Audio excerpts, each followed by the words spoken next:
Bases loaded. 2 out. Hard hit into right. Back at the wall. Tie game! Big Papi! Throughout the history of the MLB, there have been countless unforgettable moments created by Latino players. This iconic game-tying grand slam by David Ortiz is one of such. Overall, the population of Latino baseball players in the MLB has increased drastically over the years. In 1947, the percentage of Latino players in the MLB was 0.7%, and it has grown to be 27% in 2016. The Dominican Republic has the most players from international countries. In 2019, there were 90 Dominican players, which was 12% of the MLB. Venezuela has the second most players from international countries. With 53 Venezuelan players in the MLB in 2019, they made up roughly 7% of the MLB. Cuba has the third most players from international countries. With 20 players, they made up 2.6% of the players in the MLB in 2019. Puerto Rico has the fourth most players from international countries. With 19 players in 2019, they made up 2.5% of the MLB. There are no Haitian-born players in the MLB since the sport is not as popular in Haiti as it is in its neighboring country, the Dominican Republic. When Latino baseball players come to the MLB, they are scouted in their native countries by professional teams. If a team thinks that an international player has what it takes, they will attempt to sign the player. The contracts that are offered to prospects, both domestic and international, involve a base salary and a signing bonus, depending on how good the player is. The contract will last an indefinite amount of time and will only end once the player has logged 6 years of service time at the major league level or he elects free agency. Upon signing, the team will determine what level to put the player at, though usually, players start out at a low minor league level. Once a player reaches the majors, their salary will go up dramatically. The one exception to this exists with players coming from Cuba, as the Cuban government does not allow people to play in the United States. In order to play, Cubans must defect, a risky process that involves giving up one's citizenship and being banned from their country permanently, as well as risking their life in seeking out. A pioneer to professional baseball for Latinos, Esteban Enrique Billon played professionally from 1868 through 1873. He was born in Cuba and studied at St. John's University. Because he played so long ago, much is unknown about him and there are no known videos of him playing. Despite this, he was and still is an inspiration to Latino baseball players everywhere. Roberto Clemente was born on August 18, 1934 in Carolina, Puerto Rico. Making his MLB debut in 1955, he quickly became one of the game's best players. Clemente won the NL MVP in 1966 and World Series MVP in 1971. Above all of this, he was always known for his commitment to community and helping others. Possibly the greatest moment of his illustrious career was sadly one of his last. At the age of 38 and on the last day of the 1972 season, Clemente lined this double to left field for his 3,000th career hit. On December 31st that same year, Clemente tragically died in an aviation accident while flying supplies to earthquake victims in Nicaragua. Soon after, the Roberto Clemente Award was created. Each year, this award is given to the player that best shows the values that Clemente exemplified both on and off the field during his career. Later that year, he was inducted into the National Baseball Hall of Fame, becoming the first Latin-born individual to do so. Rod Carew is a former second baseman who played for the Twins and Angels. He was born in Panama and is one of the best contact hitters ever. Carew won the MVP in 1977, a season when he batted an unrealistic .388. Carew was also an All-Star on 18 different occasions and was inducted to the Hall of Fame in 1991. Pedro Martinez was born in the Dominican Republic in 1971 and is one of the best starting pitchers ever. He is most famous for his 1999 season, in which he won the pitching Triple Crown. Martinez played with 4 different teams, but the vast majority of his career was spent with the Red Sox. In 2015, he was inducted into the Hall of Fame. Mariano Rivera, highly regarded as the best closer of all time, was a member of the Yankees' Core Four, winning 5 world championships while playing his entire 19-year career with the Yankees. He threw a cutter, his signature pitch, for almost every single pitch he threw, but hitters could still not hit it. Rivera was born in Panama and is also one of the best playoff pitchers ever, having an ERA of 0.7 in postseason games. In 2019, he was inducted into the Hall of Fame unanimously, becoming the first player ever to do so. Rivera wasn't always this fortunate though, as he originated from a childhood of poverty. It's like this, the top part is like when you put the glove. This is your glove right here. Put the ball in there. That was my glove. Things weren't always so easy for him, but he persevered through difficult circumstances and made an incredible career out of it. You need that glove again. Oh, I'm telling you. Jose Fernandez was a rising star with incredible potential when near the end of the 2016 season, the Cuban pitcher passed away in a boating accident. Here is ABC's telecast after the devastating news was broken. Jose Fernandez may have only been 24 years old, but his impact on Major League Baseball will be felt for years to come.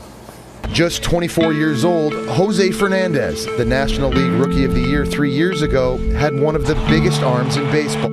Off the field, known for his magnetic personality and team spirit. When you watch kids play Little League or something like that, that's the joy that Jose played with and the passion he felt about playing. It's a tremendous loss, and my heart goes out to his family. Fernandez immigrated to the U.S. from Cuba in 2008, making it on his 4th attempt.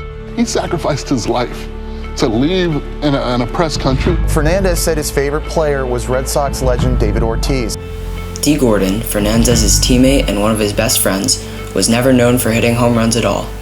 In his first at-bat since Jose's death, however, something was different. Gordon crushed a ball way over the fence, sending himself and the rest of his team into emotion. Gordon has started to look like the D. Gordon of last year. Gordon to right, it's deep, and it's gone! D. Gordon has hit it out, and the Marlins have a 1-0 lead.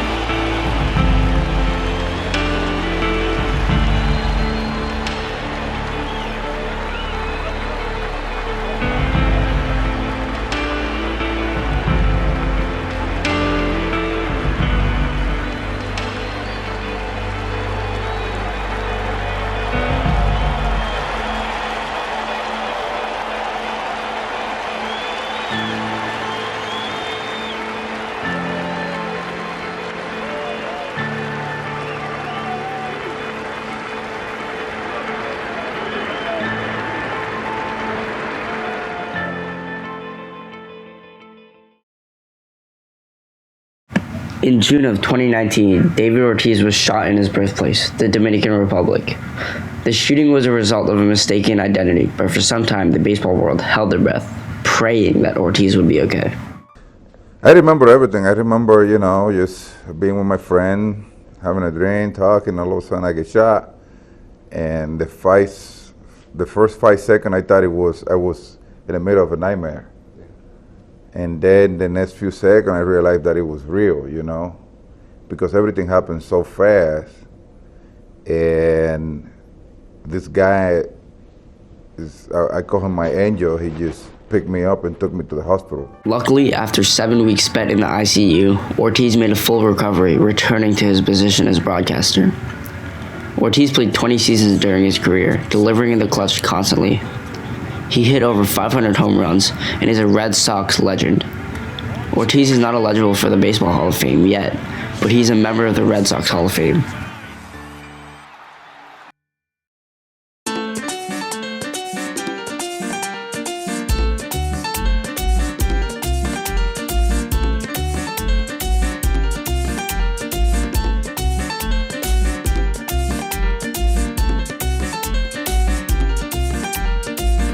The amount of young Latino stars in the MLB is incredible.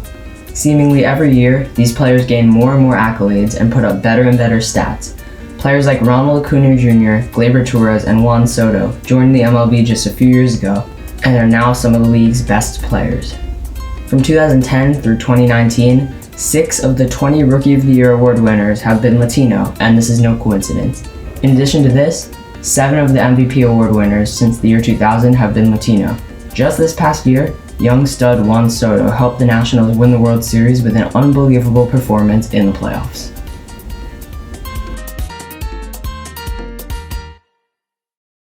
The World Baseball Classic is a baseball tournament that happens approximately every 4 years in early March. Many countries compete, with MLB players and professional players from other countries representing their country of origin. The most recent installation was in 2017, with a 2013 competition preceding that. In 2013, the Dominican Republic won the tournament, beating Puerto Rico in the final by a score of 3-0. During this tournament, the DR completely dominated their opponents, becoming the first ever team to win all of their games, going 8-0. 4 years later, Puerto Rico once again reached the final, with the Dominican Republic reaching the semifinal and falling short to the United States, who went on to beat Puerto Rico to win the tournament. Latino players have not only had tremendous success while playing, but they have also greatly impacted the way the game is played as well as their communities as a whole. Recently, young players, including Latinos, have brought a sense of passion and excitement in a way that not many older players have shown while playing. Some examples of this include how players celebrate in a vocal and emotional way after hitting a home run or pimping home runs. The inclusion of Latinos in baseball, a sport that is a large part of the U.S. culture, has helped to overcome racial barriers and inequality within the country due to positive role models. These players inspire children and baseball fans across the world by playing with passion and spreading positive messages. Through baseball, players have been given the outlet to help others. Two prominent examples of players that impact society positively are Roberto Clemente and Mariano Rivera. Roberto Clemente was a humanitarian who died trying to give earthquake relief supplies to the people in Nicaragua. Mariano Rivera founded the Mariano Rivera Foundation, whose mission is to provide education for the impoverished youth. These are only a few of the examples of elite players that have used their fame as baseball players to better their community as a whole. Yo sé lo que pasa trabajo, yo sé lo que pasa hambre y por eso que yo soy que soy.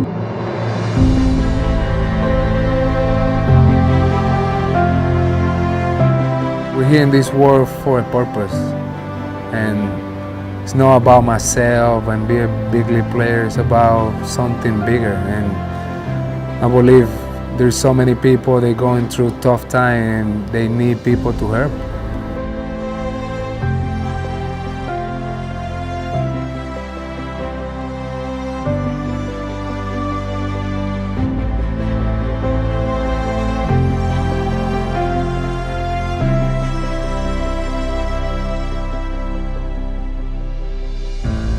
I like to help a lot of people. The reason that I do that because I like to give back to the community, and at the same time, my children, I want them to learn how to do it, so in the future they can help a lot of people too. A mí me gustaría, ¿verdad?, tener una gran casa, ¿verdad?, un día y poder ayudar a la gente y a los niños, más que todo los más necesitados. I went to church one day and pastor said, it's easy when you see those commercials on TV and you feel sad for those people, but you don't do anything about it. In that time, I realized it was time to do something. And from that point on, we've been used everywhere. I make a baseball clinic every year, and everything rise, I give it to the Little League team from my hometown. Whenever you go back home and see somebody like laying in bed because they don't have a wheelchair, and then you just give them a wheelchair, and then you see their smile, and you see how happy they are. I mean, I think that's what life is all about. A friend of mine who lost his house completely because we don't have the fire truck in my hometown. So back then I was with the Rangers. They connect me with the fire department in Arlington, and I buy the ambulance and they donate the fire truck.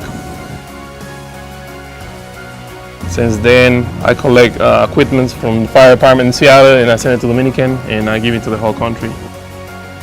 Along the way, I be stopped a lot of people telling me that thank you, and I react like, why? What happened? Like, because your ambulance, because of you, my dad, my uncle, someone related is alive. There's no better feeling to help people who need.